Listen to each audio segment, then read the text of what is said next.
राज्यसभा निवडणुकीमध्ये 57 जागांपैकी 42 जागा बिनविरोध निवडून आलेल्या आहेत. 3 जून उमेदवारी अर्ज मागे घ्यायची शेवटची तारीख होती आणि त्याच्यानंतर हे चित्र समोर आलेलं आहे. चांगलं सकारात्मक चित्र आहे की 57 पैकी 42 जागा बिनविरोध निवडून आलेल्या आहेत. अडचण आता आहे ती ज्या 15 जागांसाठी निवडणुका होत आहेत त्या बाबतीतली अडचण. म्हणजे निवडणुका होत आहेत ही अडचण नाही. लोकशाहीमध्ये निवडणुकांचं स्वागतच आहे. मतं वेगवेगळी समोर आली पाहिजेत आणि निवडणुकीनं मतदानानं निर्णय झाले पाहिजेत. ह्याच्यामध्ये काही गैर नाही. अडचण पुढची आहे की या निमित्तानं घोडे बाजार होतो आहे अशी जी उघड चर्चा होते आहे ही अतिशय चिंताजनक आहे. कोणी कोणाला किती कोटी पोहोचवले, किती पेट्या पोहोचवल्या, कोणाचा दर किती, हे जे सगळं चालतं. आता महाराष्ट्र, त्याच्यानंतर राजस्थान, त्याच्यानंतर हरियाणा आणि कर्नाटक ह्या 4 राज्यांमध्ये अशा पद्धतीचा घोडे बाजार आता होऊ घातलेला आहे. गमतीची गोष्ट अशी आहे की सर्वसामान्य नागरिक जेव्हा काहीतरी 1500 घेऊन आणि दारूची बाटली घेऊन कसं मतदान करतो याच्यावरती तावातावानं कंठशोष करणारे जे आहेत की लोकशाही कशी धोक्यामध्ये आली आणि सर्वसामान्य नागरिकांची मतं कशी विकली जातात, त्यांनी आता ह्याचं उत्तर द्यायला पाहिजे की अशातून निवडून गेलेले जे प्रतिनिधी आहेत, कारण की ह्या राज्यसभेसाठी जे मतदान होते ते सगळे आमदार आहेत. वेगवेगळ्या राज्यांमध्ये सर्वसामान्य जनतेनं निवडून दिलेले आमदार जे तिथल्या विधानसभेमध्ये बसलेले, विधान परिषद नाही ती तर सगळ्या राज्यांमध्ये नाहीच आहे, फक्त 6 राज्यांमध्ये आहे.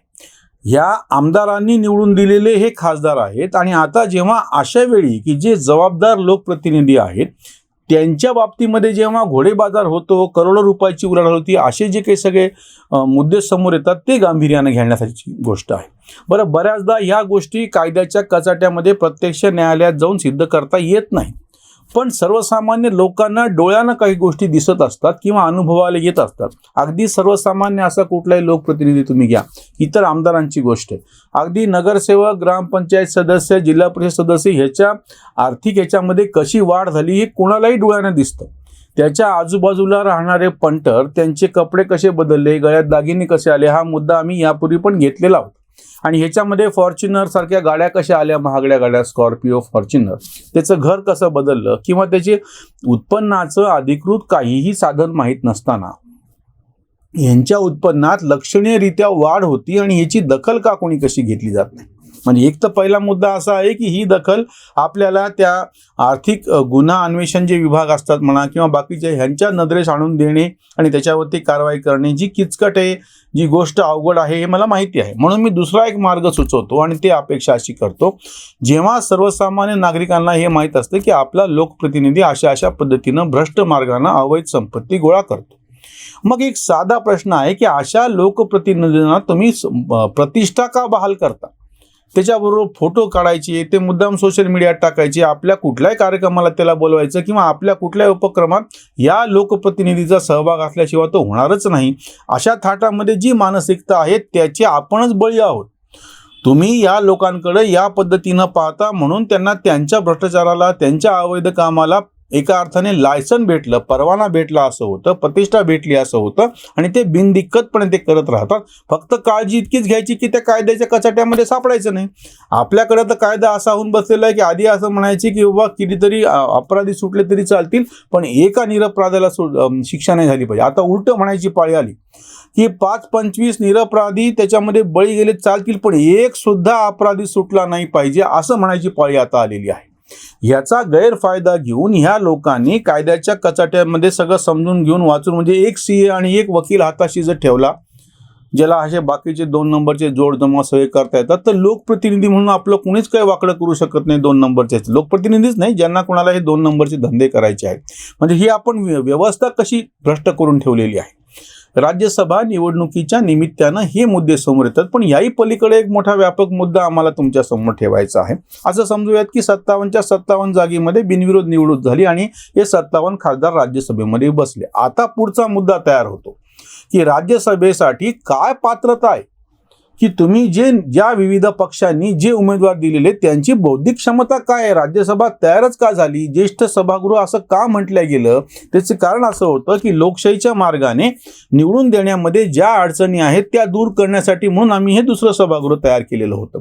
त्याच्यामध्ये उद्देश हा होता की त्या निवडणुकीच्या झंझटमधून ज्या लोकांना निवडून देणं शक्य नाही पण त्यांच्या बुद्धिमत्तेची, त्यांच्या मतांची, त्यांच्या बौद्धिक चिकित्सेची गरज देशाला आहे आणि चांगली अशी चर्चा चर्चा राज्यसभेमध्ये होईल, जेणेकरून आपली लोकशाही बळकट होईल. विविध कायदे आपल्याला जे करायचे त्यांच्या बाबतीमध्ये एक खूप पुढं पाऊल आपण काहीतरी टाकलं असं होईल, या अपेक्षेने राज्यसभा तयार झालेली होती. दिसतं असं चित्र गेल्या काही वर्षांमधलं.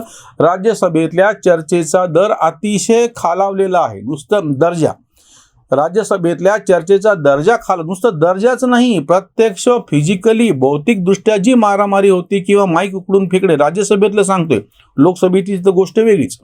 म्हणजे ज्या ठिकाणी बौद्धिक चर्चा अपेक्षित आहे, ज्या ठिकाणी निवडून गेलेले प्रतिनिधी हे त्या क्षेत्रातले तज्ज्ञ म्हणून, त्या विषयात वेगळं मत राखणारे म्हणून, अभ्यासू म्हणून असं अपेक्षित आहे, त्या ठिकाणी केवळ राजकीय पक्षांनी पोचलेले जे कोणी होते त्यांच्या सोयीसाठीचा हा पांजरपोळ आहे. म्हणजे ज्यांना इकडं निवडून बऱ्याचदा येता येत नाही त्यांना त्या मार्गाने आणून तिथं बसवायचं, पण उद्देश मात्र आपला तोच सफल करायचा. ह्याच्यामध्ये सगळेच पक्ष जबाबदार आहेत. आणि दुसरी महत्त्वाची गोष्ट म्हणजे जर ज्याला लोकसभेमध्ये निवडून येता येणं शक्य आहे, जो कधी काही निवडून आलेला आहे, त्याला सगळ्याला राज्यसभेमध्ये का पाठवायचं? म्हणजे 2, 4, 5 वेळा निवडून आलेले शरद पवारांसारखे ज्येष्ठ नेते राज्यसभेमध्ये कशासाठी पाहिजे आहेत? तुम्ही लोकशाहीमध्ये त्या मार्गाने निवडून येऊ शकता, इकडची जागा का अडवतात? किंवा काँग्रेसचे जे नेते आहेत, गुलाम नबी आझाद, हे महाराष्ट्रातून, वाशिममधून निवडून गेलेले आहेत, मग यांना राज्यसभेमध्ये का बसवायचं? किंवा काही नेते असे आहेत किंवा त्यांचं वय झालं तरी त्यांना आपण म्हणजे परत परत किती वेळा नेऊन बसवायचं? भाजपचे सुद्धा ज्येष्ठ नेते काही असे आहेत की ज्यांना तुम्ही वारंवार नेऊन बसवायला लागलात राज्यसभेमध्ये, कशासाठी? काँग्रेसचे नेते मल्लिकार्जुन खडगे लोकसभेमध्ये होते, तिकडं निवडणूक हारले म्हणून त्यांना इकडे आणून बसवलं. म्हणजे ज्यांना लोकांनी, जो निवडून येतो आहे तो सुद्धा काही काळानंतर इकडे येऊन बसतो, जो तिकडे निवडून आला नाही की तो इकडे येऊन बसतो. हे काय लावलेलं आहे? राज्यसभेमध्ये तुम्ही एक काहीतरी निकष ठेवा की ह्या निकषाच्या आधारावरती किंवा पक्षाच्या ही जी निवडणूक जे लढवणार नाहीत, जे लढवू इच्छित नाहीत, त्यांनाच फक्त इकडं कुठंतरी तुम्ही आणून बसवलेले तिकीट दिले, हे तरी पक्षांनी ठरवावं. आणि दुसरी गोष्ट म्हणजे प्रत्यक्ष आमदार, जसं इथं पण आहे विधान परिषदेवरती राज्यामध्ये सुद्धा, आमदार खासदार असल्याशिवाय तुम्हाला पक्षसेवा देश सेवा करताच येत नाही का? सगळ्यांनी मिळून हा जो भ्रम तयार केलेला आहे की बाबा त्याला लॉटरी लागते, खासदारकी मिळते म्हणजे आपल्याकडे देतं ना की जसं काही त्या भागाला न्याय भेटला, किंवा एखाद्या समाजाचा नेता कोणीतरी निवडून आला की लगेच त्या समाजाला न्याय भेटला, हे कसलं भ्रामक चित्र आपण सगळ्यांनी मिळून तयार केलेलं आहे. म्हणजे तुम्ही आमदार खासदार झाले नाही तर तुम्हाला देशसेवा करता येत नाही, पक्षसेवा करता येत नाही, काहीच नाही. मग हे या पद्धतीनं ही जी मानसिकता आहे, म्हणजे जे काही तिथं गाठोडं ठेवलेलं आहे, परवाने किंवा बाकीचे जे लाभ तुम्हाला भेटतात किंवा खासदार असल्याचे जे अप्रत्यक्ष फायदे ते इतके प्रचंड आहेत, विशेषतः एक सत्तेचा तुमच्या हातामध्ये असं काही त्याच्यामध्ये नियंत्रण येऊन बसलेलं आहे की त्याचे फायदे घेऊन तुम्ही नको ते धंदे करता, आणि परिणामी ती गोष्ट इतकी काही अशी बौद्धिकतेच्या पलीकडं, अपेक्षा ती होती पण त्याच्या पलीकडं अशी काही ती ग्लॅमर असून बसलेली की प्रत्येकजण त्यासाठी मरमर करतो आहे, प्रत्येकजण धडपड करतो आहे. इकडे लोकांमध्ये निवडून येणं मुश्किल आहे, त्याच्यापेक्षा आपला 100-200 आमदार जर मॅनेज केले, 5-25 जरी आमदार मॅनेज केले तरी आपल्याला खासदारकी भेटते, आणि त्या दृष्टीनं तिथे बसून आपले बाकीचे फायदे करून घेता येऊ शकतात. हे जास्त भयानक आहे. अपेक्षा अशी होती की लोकसभेमध्ये आणि राज्यसभेमध्ये विशेषतः ह्या लोकप्रतिनिधींनी ज्या आणि जशा पद्धतीची चर्चा करावी, जशा गांभीर्याने त्या ठिकाणी वावरावं.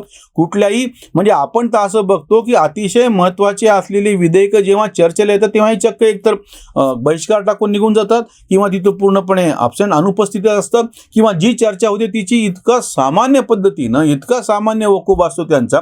संजय राऊत यांना बोलताना तुम्ही विशेषतः राज्यसभा, आपल्याकडचं उदाहरण म्हणून सांगतो, काही कुठले आणि राज्यसभेमध्ये बोलण्यावरती बंधन नसल्यामुळे, कारण त्यावर खटला दाखल करता येत नाही, त्याचा फायदा घेऊन किंवा राहुल गांधींची इतकी तद्दन सुमार आणि खालच्या दर्जाची भाषणं आहेत प्रत्यक्ष लोकसभेतली, असे कितीतरी नेते आहेत की ज्यांच्या वक्तव्याला, भाषणाला कसलंही ताळतंत्र नाहीये, पण केवळ ते त्या पक्षाचे म्हणून त्या ठिकाणी निवडून गेलेले आहेत, त्या व्यवस्थेने त्यांना तिथं निवडून दिलेलं आहे. आणि ते म्हणजे अशा पद्धतीने सर्वसामान्य करदात्यांचा पैसा मातीत जातो आहे, वेळ मातीत जातो आहे, आणि जे लोकशाहीच्या दृष्टीने एखादं पुढं पाऊल पडावं असं अपेक्षित होतं, ते तसं होताना दिसत नाही. म्हणून अपरिहार्यपणे असं म्हणायची वेळ येते की ही राज्यसभा बरखास्त करून टाका, या विधान परिषदा बरखास्त करून पहा. लोकांनी निवडून दिलेले प्रतिनिधींच्या बाबतीमध्ये तरी त्यांच्यावरती काही एक अंकुश दर 5 वर्षांनी असतो असं म्हणता येतात. पण वारंवार हा अनुभव आलेला आहे की राजकीय पक्षांनी अशा पद्धतीनं सगळ्या या राज्यसभा आणि विधान परिषदा, मी दोन्ही एकत्रच घेतो आणखी ते सारखेच मुद्दे आहेत, अशा पद्धतीनं या सगळ्यांवरती नियंत्रण आणलेलं आहे. त्या पूर्णपणे त्यांच्या हातचं त्या जागा म्हणजे बाहुलं बनलेल्या आहेत. ते म्हणतील ती माणसं तिथे जाऊन बसतील आणि त्यांना ज्यांना आवडणार नाही ती माणसं पूर्णपणे ह्याच्यातून बाहेर फेकल्या जाईल. या ज्या 15 जागासाठी निवडणूक होते आणि घोडेबाजार आता होणार आहे त्याच्यावरची ही उसंतवाणी. इलेक्शन आले राज्यसभेसाठी, बुद्धी थैली गाठी उकलल्या. बिनविरोध हे निवडून आले, खासदार झाले 42. निवडणूक हो 15 जागेची, चाले खेचा खेची मतांसाठी. राज्यसभा म्हणे सभागृह ज्येष्ठ, सौदेबाजी स्पष्ट दिसत असे. लोकशाही नावे चालविली थट्टा, गौरवाला बट्टा ज्येष्ठतेच्या. उघड चालतो घोडे बाजार हा, दीर्घ आजार हा मुरलेला.